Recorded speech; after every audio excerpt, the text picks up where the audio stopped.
అసలు ఏంటిది? ఎవరు వీళ్ళందరూ?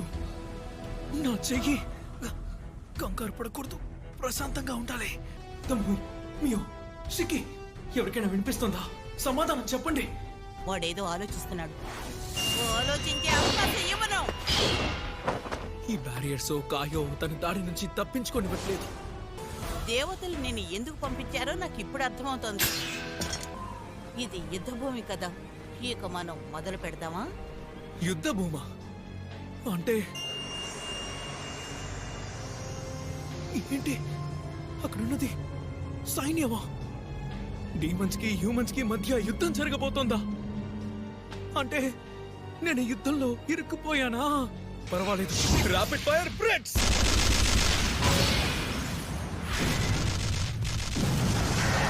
తప్పించుకోవడానికి ఇదే మంచి అవకాశం. Concealing time! నువ్వు పారిపోతుంటే బాగుంది. అసలు ఎవర్రా మీరంతా?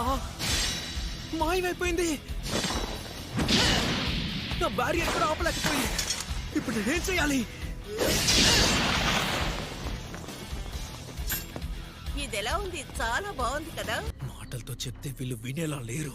మాట్లాడింది చాలు, ఇక కథ ముగిది. నేను సిద్ధమే. దేవతల ఆశీర్వాదం లేకుండా నువ్వు ఏమీ చేయలేవు.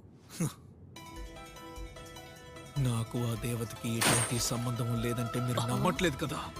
ఇప్పుడు మిమ్మల్ని ఎవరూ కాపాడలేరు. కానీ బలపరచడానికి కన్సీల్ చేయి. వాళ్ళని బయటికి వదిలు.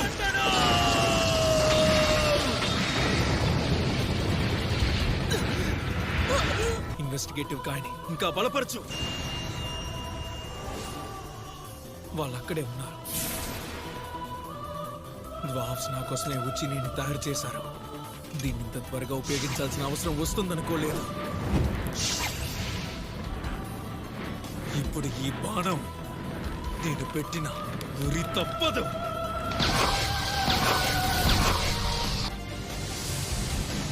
తప్పించుకోలేదు.